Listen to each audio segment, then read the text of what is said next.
Hello all, this is Barbara Mann from Your Empowered You, and welcome to our short video on the 5 key elements of high-performing operations. And in this short video, we talk about some key elements. And obviously there's more than probably 5, but these are some top elements that I've noticed that make top-performing operations. So we're going to talk about core values and how to make sure they're aligned with the actions and behaviors of the core values. We're going to talk about effective communication as another key element. Third one, highly engaged employees.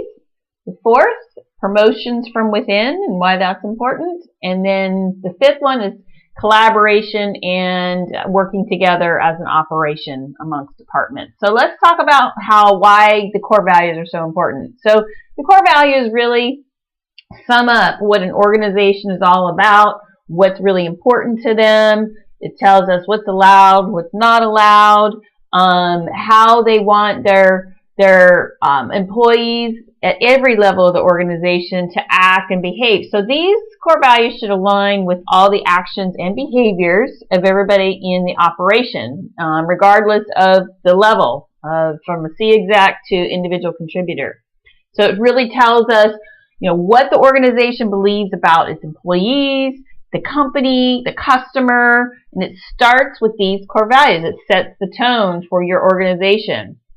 And if they're not aligned, if your actions and behaviors and the way that an organization operates aren't aligned with the core values, it's difficult to make sure the rest of the organization is aligned. The core values are really, really important because it's telling us, what kind of individuals do we want in our operation? What kind of processes do we want in our operation? Again, all this should align with the core values of the organization. So when those are aligned, that's definitely a huge number one key element for top performing operations. Again, is when the core values are aligned with the actions and behaviors, and basically everything in the operation aligns to the core values. That's number one. Starts from there. 2, communication. We're going to talk about communication and why that's important. Communication is everything.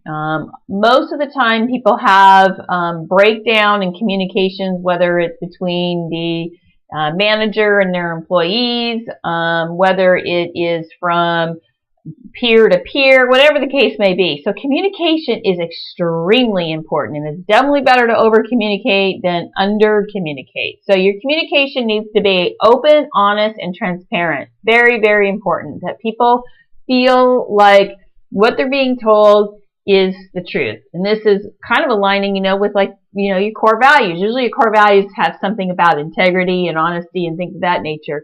Communication definitely needs to mirror this. So it definitely needs to be open, transparent, and honest. And that means allowing for everybody to have that voice and to be transparent for, what's going on, how they're feeling about things, and having a true open door policy, not where you just have the door open, but really where people have the freedom to speak what's on their mind to their manager or higher up. The communication of being kind of that open door, open honest, it has to be led from the top too. So you really got to walk the talk of open communication. So what would that look like? From the top is that an individual contributor should feel comfortable going to a C exec and talking to them and speaking their mind without feeling like, oh man, they're not going to listen to me. That's what it looks like. And it's not always easy to accomplish that, but that's really what it looks like. When people feel like their voice, regardless of who they are in the organization, will be heard. The communication goes through all channels. It could be video, email, phone, in person, but it basically encompasses all of the modes of communication. And it should be continual. It's not just having a quarterly meeting or a monthly meeting or whatever. It should be very continual at all levels of the organization. Now, again, if you're C execs, are they going to have daily meetings with people? Probably not. But you're going to probably having open communication with your direct manager, with maybe the branch manager. The point is that the communication should be continual and not just hit and miss. When you start under communicating things, that's when people start trying to fill in gaps. And that's where something can be misconstrued. You can have misunderstandings galore when you under communicate. So over communication is I wouldn't necessarily completely recommend it because it might become noise, but under communicating is a huge problem. And part of communication, the reason this is so important is being open and honest and transparent. Kind of ties into change management plans. And the reason that change management sometimes kind of falls apart is because the communication plan around a change falls short. So what do I mean by that? So when people are facing a big change in an organization, the more that you talk about early on before it happens, the better. Letting people know what to expect. Letting people know each phase of what things are going to look like, how it's impacting them. Why are you making this change? What's in it for the employee? What's in it for the customer? Things of that nature. And so talking about it before the change is imperative, during the change is absolutely imperative, and after the change is critical. This is a lot about communication. Now, obviously, it's also part of tweaking the change, but the communication piece is huge for change management. So communication is something that happens all the time. It really starts, stepping up around change management. But it should be something, again, that's very open, honest, transparent. People have a voice. They can offer suggestions. It's implemented, or they can voice their maybe their frustration. Obviously, it should be done in a respectful manner and all those sorts of things. But it should be a two-way street, and that's very important for top-performing operations. This kind of leads into when you have your core values aligned, you have great communication, employee engagement. You usually have engaged employees, and this is critical for high-performing operations. Your people are everything. They're critical. Engagement is critical to the success of an employee, for the team, the department, and the entire organization. When people are vested in their organization and they're doing more than just say their job, that is when the magic happens. So allowing for those growth opportunities for engagement, special projects, employee resource groups, outside volunteer efforts, offering outside education or licensing, things of that nature, but allowing for growth opportunities, not just for their jobs, and getting people engaged and believing in their organization is imperative for high performing operations. When they're, and part of the engagement, and we talked about this in communication, is that when people are engaged, they know their voices are heard. They know the suggestions may be implemented. They're part of the solution. They start getting creative in problem solving and feel like they can really make a difference in their organizations. And that's really what engaged employees do. You don't have to ask them to identify. They'll see the problem. They'll help you try to solve it.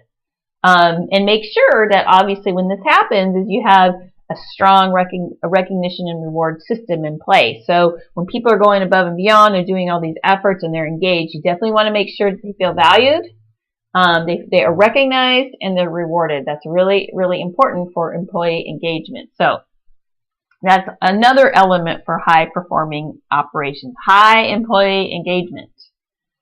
And part of when you have high employee engagement, you have a lot of promotions from within. So this shows that you're developing your employees, that you're giving them the opportunities to challenge them. Doesn't necessarily mean that they're going to be an expert at the new job. How can they be? They haven't had it. But that you believe in the employees, you believe in their potential, you believe in the development of employees. And when you do this, and you promote from within versus hiring people from outside the organization, this really creates a high morale. So people see people being promoted, and they aspire to do the same thing. They get pumped up and inspired that, okay, well, I saw, so-and-so do this and do that, and they got promoted. And so it really creates that sort of high morale. And when you have high morale and you're promoting from within, you have low retention rates. You want to keep your retention rates, high retention. You don't want low retention. That's not good. You want high retention. So when you have people that are promoted from within, they know that you're going to develop them, they know that you believe in them, they're going to stick around. And in tight job markets, and even not in tight job markets, high retention rates show a very healthy operation. That means that your morale is high, you're challenging people, people feel good about going to work. So that's where retention and morale go kind of hand in hand. And finally, the fifth element for high-performing teams is collaboration. And I don't just mean collaboration amongst the team. That's critical too. It starts with the team. If you have collaborative teams that are working together to really help each other, to problem solve, and to really work off each other and mentor and coach each other, that's fantastic. When you start expanding that and have collaboration amongst the departments where the teams are now working together in your own department, that's the next level of sort of collaboration. Then it steps up. And this is where sometimes it breaks down, is when you have collaboration at all levels of the organization, whether it's with one department and another. And the reason that this is so important is because when you really start working together, you start understanding how changes in, say, one department impacts another. And if you don't understand how that change impacts another department, you may make a change in yours, and then it adversely impacts your peers in your other departments, and they're not going to like that. So having collaborative efforts where people start working together when there's change, whether it's obviously a big one or a relatively minor one, giving people the chance to give you input on how change may impact others and being able to problem solve together really, really allows you to remove silo management. What I mean by silo management is that one department's doing this, another department's doing this. You know, there's kind of like us versus them, and people aren't talking, and there's crankiness maybe amongst the teams, or there's defensiveness. Remove that. When you remove that and you have all the departments working together as one unit, your operation, that organization is going to excel. And the more that you collaborate and understand how each of the departments are working together, it also creates great development opportunities for all of the employees in each of the departments. They start moving around to different departments and learning. And the more that you can learn about different departments, the better it is for the employee and for the department and for the organization. So let's wrap this up in a bow. So the 5 key points we talked about is making sure that our core values align with the actions and the behaviors and the processes and everything that an organization does from an employee standpoint and from a processes standpoint. Is it aligning with those core values? If it's aligned, that's one of the key factors. 2, we talked about communication, effective communication, open and honest communication, two-way communication, making sure that people's voices are heard, suggestions are implemented, things of that nature. 3rd, we talked about engaged employees, and when you have the core values aligned, you have great communication.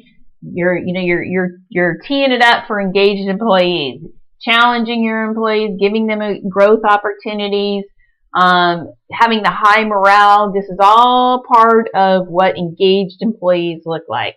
And when you have engaged employees, they're going to get more engaged when you have promotional opportunities, which we talked about. So promoting from within is important. Promoting to different maybe departments is important. But when people know that you believe in them, that you're developing them, that you're challenging them, it leads to people wanting to stay.